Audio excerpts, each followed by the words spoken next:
Please welcome to the stage Scott Waller of MEC, John McKay of the Mississippi Manufacturers Association, Derek Easley of the Business and Industry Political Education Committee, and Adam Hollingsworth of TSG Advisors.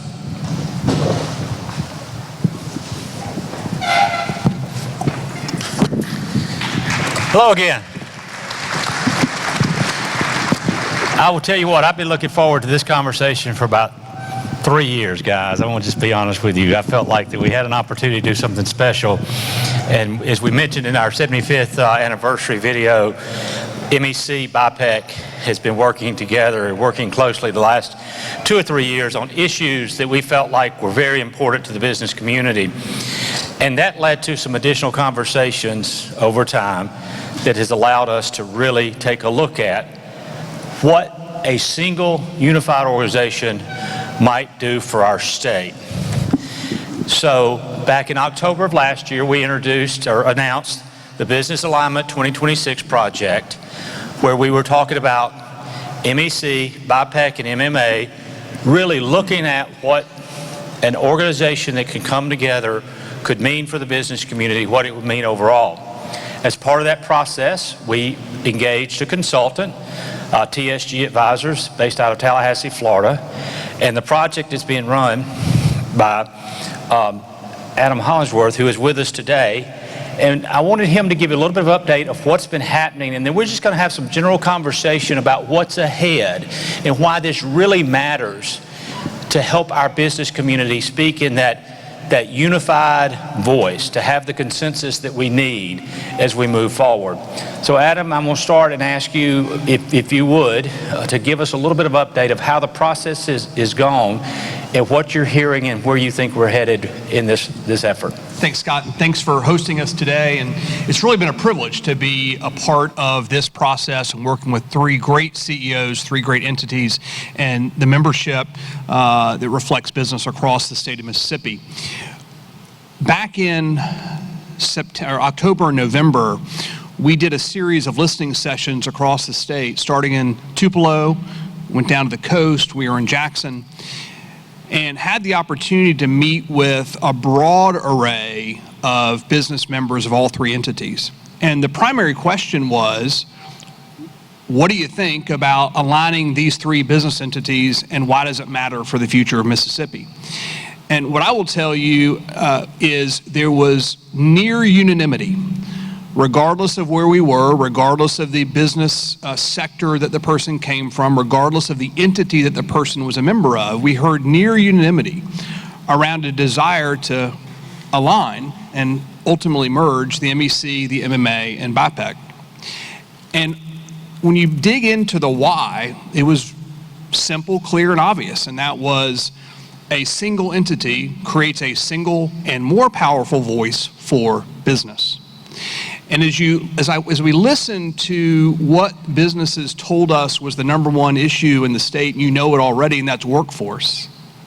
They said, why wouldn't we have one entity moving forward and leaning into solving the state's #1 issue? No fractures, no daylight, complete unanimity around a single entity doing what's right for Mississippi. And so from that, we've been working with your 3 CEOs and your board chairs and your membership to begin to develop the framework and the path for what could lead to a merged organization. There are many milestones ahead of us, and there are opportunities for all 3 organizations to remain as they are. But we're going to continue to push forward with the structure and the pathways in the event that's where the boards end up. One of the things that we wanted to look at was, what we discovered is that there are 29 entities in states, 29 states that have single entities. So we asked you to do a little bit of benchmarking to learn how that operated and why that was important. But you even learned a little bit more about some of those states that aren't combined as it relates to this effort. It's interesting, when you benchmark organizations, the desire is to learn from them things that you can apply back home in your own organizations. And so certainly as we set out to benchmark different entities across the country, that was our expectation, that we were going to learn things that we could apply back here in Mississippi. But I think there was a much bigger aha through the benchmarking. And I'll tell you that we talked to two statewide business entities who are combined, who have manufacturing and chamber within the same umbrella. We talked to an entity that was a chamber of commerce in a state where a manufacturing entity also existed. And we talked in another state to a manufacturing organization, statewide manufacturing organization, where a separate chamber existed. And here was the aha, regardless of the state, regardless of the entity. Alignment of similar but separate business organizations is coming in every state across the country. The only question is when and how. Gone are the days, and if you were here yesterday, you've heard me say it twice, now you hear it a third time. Gone are the days that businesses are willing to fund 3 separate memberships, 3 separate annual meetings, 3 separate sets of travel to attend board meetings and related meetings. And frankly, the capacity of business doesn't allow to have the workforce to just send folks to the meetings that occur. And so in the 2 states where consolidation occurred, it occurred because there was a natural desire to consolidate just the administrative functionality of what it takes to be a member of disaggregated versus aggregated organizations, never mind the legislative and business power and voice that comes from alignment. But in the 2 states where there was separation, here's what we learned. In the state where we talked to the chamber, they were the 800-pound gorilla. And the manufacturing organization was a mere weakling. And in the state where we talked to the manufacturers organization, they were the 800-pound gorilla, and the state chamber was the weakling. So even though they weren't consolidated, guys, in those 2 states, effectively there was one business organization that was the voice of business. And in one of those 2 states where there was a weakling and an 800-pound gorilla, there's going to be an alignment. And I would say it's going to be an alignment before the end of the year. But it's going to be alignment under duress, where one entity has 0 leverage and 0 ability to help control their outcome. And so I think what's different about Mississippi is you've got 3 really healthy organizations, financially, structurally, from a governance perspective, from a leadership perspective. And so an alignment can take place here, not under duress, but by 3 healthy organizations working together to deliver a healthy outcome. So I'm gonna flip the script now and let you ask us some things. Now, the question I have is, before we do that, is now the time that John and Derek want to sing? They said they wanted to show John Christopher that they know. I will, great opportunity to ask some questions to these guys. I will say we are disappointed that we didn't get our own walkout song. And I will tell you, as a guy from Jacksonville, Florida, who went to the University of Alabama, my walkout song will be Leonard Skinner's Sweet Home Alabama. So next year, that's my expectation, is Little Sweet Home Alabama. We're going to convince you to be here soon. We're going to get you to come to Mississippi and stay. Scott, for those that aren't familiar with how we got to where we are today, can you talk a little bit about what gave rise to the discussion of alignment between the 3 organizations? It was really a conversation that began in November of 19 with our board of directors. We were looking at developing a strategic plan for the organization, something we really hadn't had it as defined from a strategic planning standpoint as what we felt like we needed to do. And as those conversations began to evolve, we started having questions about chambers across the country, their political involvement, the things that they did, the ones that were combined, and looking at it from an aspect of, well, how do we be better at what we're doing? But that meant we were going to be adding some things. If we wanted to be politically involved, then we were going to have to create something that would essentially been in direct competition with both what MMA and BIPEC was doing. If we wanted to think about it from a policy perspective, how do we make sure we're speaking as being that leading voice, which is what our goals were. And it became evident to our board as we had that discussion that we had 2 other organizations in the state that were very good at what they did, very strong at what they did. And I will just say this, and I would say it to anybody, not just because they're sitting on the stage, but two very good leaders of those organizations. And so the challenge that and the plan actually got pushed back a year because of COVID, and we approved it in the middle of in June of 2021. And the goal within that plan in 2021 was to find ways to build alliances with these business communities and then kind of just see what that might lead to. At that time, I sat down with Derek, I sat down with John. We kind of talked through some of those things. And from a legislative standpoint, it was a no-brainer. We definitely were all there. The other part of it was kind of relatively, let's see, what might that lead to? But what happened is, over the next 2 years, 2.5 years, it became evident that, one, we had the right leadership at all of our organizations, and not just the paid leaders, the three of us, but our leaders within the organizations as our board members that realized we maybe need to just explore this a little further. And that's what happened, and that we began that process last year. We went through a series of, we actually did a couple site visits that led to saying, yes, we want to move forward, which led to the announcement in October. And since that time, you've been on board helping us really just push as hard as we could, as fast as we could to really see where we need to go. Scott, that's great background, and I want to build on that for a second, Derek, and ask you a question. Folks may not realize what happens at the BIPEC office every Monday morning during the legislative session. And the reason I'd love for you to talk about that a little bit is, in many ways, these three organizations have been dating for a long time. And maybe we're in the engagement phase, I'm not quite sure where we are, but ultimately we may get married, you may get married. But can you talk about, in this dating phase, how the three organizations are aligned already, and what you do generally, and then specifically on Mondays, to keep the business community consolidated? Sure. Thank you, Adam. John, Scott, thank you. So BIPEC, many of you may not know, stands for Business Industry Political Education Committee. Just rolls off the tongue. We're a membership organization. Most everybody in this room is a member of BIPEC. And if not, they ought to be. They ought to be. That's right. That's right.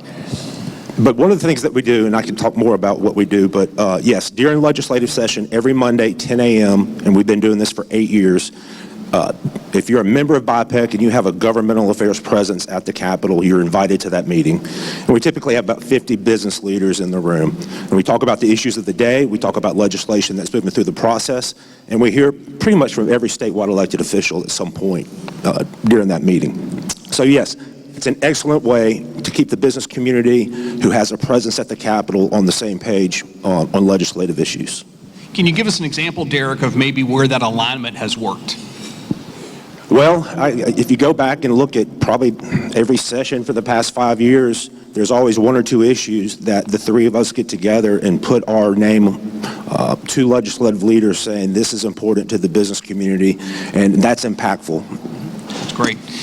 John, I want to project forward a little bit. We've talked about the dating, but let's assume that a year from now, these three entities are combined into a single entity. Obviously, there's going to be priorities that you're going to tackle. I'm sure top of mind for every business in this room is what's happening at the federal level and impacts on business, whether that's tax policy, tariff policy, or anything else. Project forward a little bit. Is this consolidated entity, does it see a Washington focus that may be different or larger than what you've seen currently? Thanks, Adam. Is this on? Okay. So yeah, I mean, that's a good question, and I would say that certainly Scott and I do a little bit of Washington outreach, whether it's regulatory or legislative. We work with our congressional offices all the time on major issues. But to your point, if we were under a consolidated model, the reach and effectiveness would just increase. The other thing is I view it from coming from the other side. All those offices up in Washington, they have a lot of things on their plate. It would be really nice to have them know exactly who to reach out to on any issue that affects the business community. So to me, it's more about being efficient and knowing exactly which entity is going to be there for those issues. And right now, it's sort of a guessing game. But in the future, I think that's what's so exciting about an effort like this is having one single business entity. It really doesn't matter what issue you put on the table. We will be the group to address that, whether it's in Washington or here in Jackson or anywhere else. So that's, to me, one of the more exciting aspects of the project. John, let me follow up on that for a second, because imagine next year this room is full of a much more diverse array of businesses. How does a consolidated entity ensure that each industry sector get the representation they're getting today? Manufacturing, for instance, has its own organization today. You run that. And so if you're a manufacturer represented by MMA today, am I going to get the same representation next year? Well, and that's a great question. That's been a big concern, not only of myself, but obviously some of my membership. Now, there are a lot of manufacturers in this room right now, and some of my great members, and they, for the most part, understand the vision. But for those folks that don't have, any real history with MEC, maybe, and then me really up every single day for the last almost 20 years, thinking nothing about anything but manufacturing. That is a change. But what I would say is right now our economy thrives on manufacturing. I think we're the 7th leading manufacturing intensive state. So we do operate and look a lot like states like Wisconsin, Indiana, some of those heavy industry type states. And what you would find in Mississippi and those other like states is the general economy and other businesses thrive when manufacturing is thriving. So when I look at it, under this consolidated effort, you help manufacturing be successful, and that does nothing but accrue to the benefit of all of the other ancillary businesses. So whether you're in energy production, banking and finance, real estate, go down the list.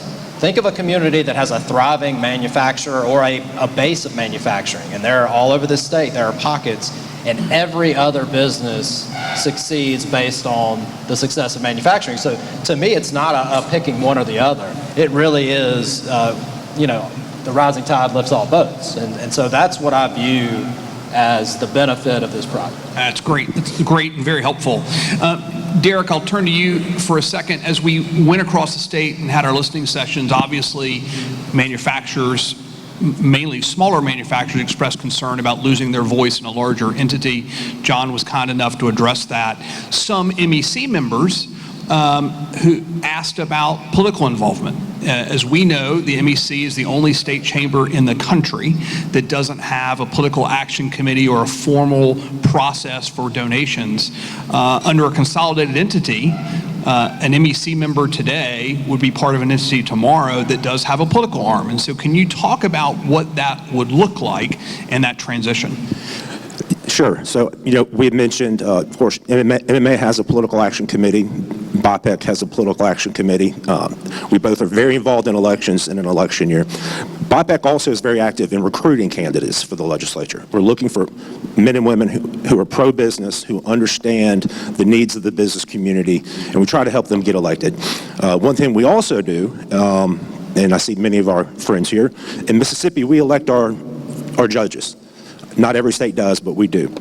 So at some point in BIPEC's history, which began in 1980, we realized that just as important as electing pro-business men and women to the legislature, it's important to elect our judges, specifically our appellate judges, who are going to be fair, call balls and strikes, have the experience, because oftentimes, one bad judicial decision can undo 20 years of good legislative policy.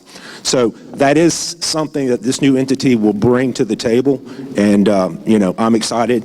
Like Adam mentioned, we're the only state that doesn't do that, and so it's definitely something I think the business community could benefit from. Thanks, Derek. Scott, I want to be sensitive to time. Are we okay to do another round of questions? Let's do one more round. Okay. John, you're from rural Mississippi, Rankin County. We were talking about that before. Rankin County raises up great association leaders and great opera singers. So that's a diverse place. Absolutely. Talk about rural Mississippi and how rural Mississippi's voice will be heard in an aligned entity and what it could mean for rural Mississippi. Yeah, and so, I mean, obviously, Mississippi, when you look at other states, we are still a rural state. We have a lot of our population does not live in major urban centers. So, and quite frankly, the history of manufacturing, you see the placement of a lot of facilities outside of those urban centers. I mean, there's just the cost of land and all those things, space, that kind of push manufacturing out into those areas. So we have a long history in rural Mississippi of supporting not only agriculture but industry and other businesses, and those are communities and those are people that we absolutely cannot ignore or leave behind. I've talked to several people here today on this very topic, and I think what this opportunity will present to all of us is that ability to keep that larger focus of the business community in mind, but also drill down and work with those local chambers of commerce, the local economic developers on policy and programs that drive their communities forward as well. We're not going to stop the trend of people looking for opportunities outside of small rural communities. That's just going to be a fact of life. But we can't sit around and wait for the cliff to come and then try to address it, because that's too late.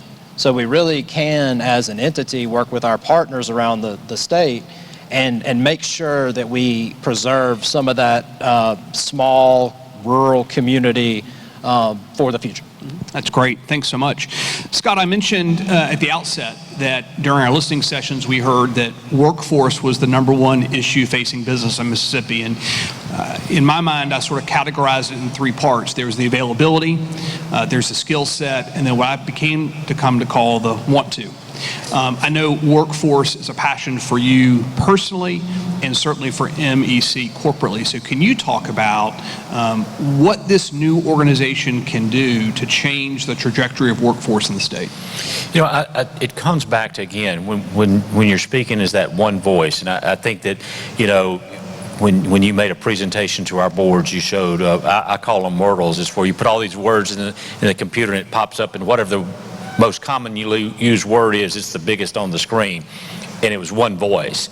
And I think when you're speaking as one voice as an organization, and what we're already focusing on with some of the things we've identified through our, you know, Securing Mississippi's Future, and now with our Work Future effort that we're looking at, that we as an organization, and again, one of the advantages that we will have now is we will have everybody together, including the foundations that currently exist at MEC, can really focus on how do we look for those solutions. I kind of talked about that when we opened the program.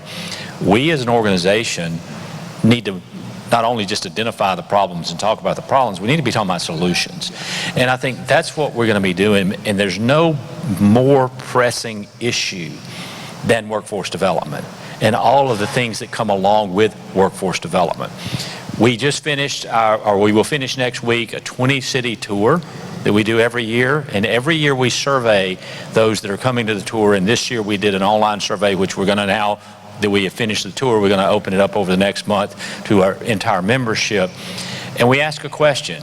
What is the top 3 things that you deal with that are kind of have an impact or roadblocks to your business? And again, available workforce comes back #1, just like what it did with you. So as we look at this, we're really going to focus our attention on how do we find a better way of working with the partners that are providing the workforce training.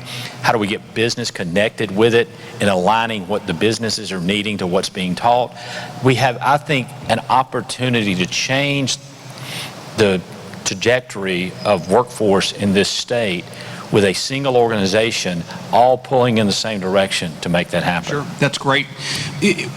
As we talked to members and businesses across the state, it was really interesting to us the way that there were 3 distinct centers of excellence among each of the 3 organizations that ultimately complemented one another. And for MEC, members across Mississippi recognized your organization is one that's leaning into the long-term future of Mississippi and what's it take to transform Mississippi, and clearly workforce is part of that. But Derek, what we heard about BIPEC was your organization is key to political accountability.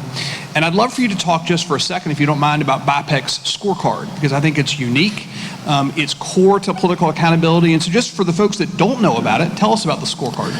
Yeah, at the end of every legislative session, a lot of the same folks that I mentioned earlier that meet on Mondays, we get in the room and we have a process by which we look at the votes that were cast during the legislative session, and we decide which were the most important to the business community. And then we have our formula, and we spits out a letter grade. And then we use that scorecard as accountability, and I know a lot of employers use it as well. We make that public, and we think it's a tool for accountability for our legislators. The other thing that BIPEC's been really good about in terms of accountability, like I mentioned earlier, is finding candidates. So we can look at that scorecard, and if we think there's an area where there probably could be a better legislator who understands the needs of the business community, we go try to recruit them, and then we try to help them get elected. So that's also another tool for accountability when the legislator is voting on important issues.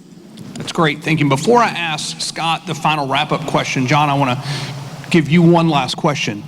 What's the name of the new entity going to be? We are working on that, but it is funny to me. We've put so much thought and effort and sort of making sure that we're doing the due diligence that I know everybody in this room expects. And I try not to get frustrated, and I really don't, but that is continually the number one issue that the question I get asked. It is important, and I'm not going to downplay that, but I think developing the governance structure and the model that we're going to use going forward, kind of going back to your question about how does a smaller manufacturer feel like they're not going to get drowned out by a larger entity in some other sector that they're not used to kind of competing with, you'd say. And the governance structure and putting the right system in place so that we can work through specific policy issues and contentious issues and the biggest items of the day, with letting everybody have their voice. To me, that was by far the most important aspect. But I do understand we all got to know what it's called. At some point, we got to call it something. But we have teams of folks working on that right now, and to be determined. It'll be to you soon. That's why we're paying a bunch of money to a consultant. Well, John, and you must have gotten a different script than I did. Mine says the big reveal, so I don't know. We're disappointed. Scott, we had breakfast or dinner together a couple nights ago, and I asked you a question that you said, hey, that's the question. And it has been a privilege to spend a lot of time in Mississippi over the last few months. I tell people all the time our daughter is named Haley. And in our house, she's actually the second most important Haley, because my wife was Haley Barbour's first employee when he ran for the RNC chairmanship years and years ago. So this is a place that is special to our family and our home, but it's been a lot more fun to get to know the people of Mississippi. And I'm becoming burdened by what Mississippi looks like 10 years from now. And so, Scott, paint a picture. What does Mississippi look like 10 years from now, when this alignment is happening and up and running? It's a really good question, and we had that. And when Adam asked that a couple of nights ago, and I was sitting there thinking about it, I thought, well, actually, let's take it first from the other side of it. What do we look like, particularly our organization looks like, if we don't combine? And I think you touched on it earlier when you were talking about the benchmarking. We're very fortunate that we have three really solid organizations that are able to serve their members in such a positive way. We're very fortunate that we have leadership of those organizations that are willing to sit down and work together. That's a tremendous asset right now. But if we don't get serious about bringing and taking advantage of this opportunity that's on the table in front of us, I'm not sure that would be the case 10 years from now with all three of these organizations. One of them may not have the financial support. There may be different leadership. They may be different approaches, that they're not working together. Because at the end of the day, what makes me so excited about this, and so excited about the fact that you got two really strong, and I say younger, because they are a good bit younger, they're older, but they're a good bit younger than I am, leaders to kind of take us to the next level as a single group. I think 10 years from now, we're going to look back and say, wow, every one of you in this room that are members of these organizations, the leadership in this room that are helping drive this process are going to look back and go, we have made a difference. Our state will be better. Our state will be stronger. Our state will have a single voice for business. And by 10 years from now, I want to be sitting somewhere else and reading about the great work that's taking place with this new organization. And I know that it will be. Well, Scott, that's an exciting future, and I just tell you, and you told me to say this in order to get my next check, but it is a privilege to get to work with you and Derek and John, three incredible CEOs supported by three incredible boards, supported by three incredible organizations, and I have no doubt that the future that you've painted for us 10 years from now will occur because of these three guys on the stage and all of you. So let's give a warm thank you to these guys on the stage.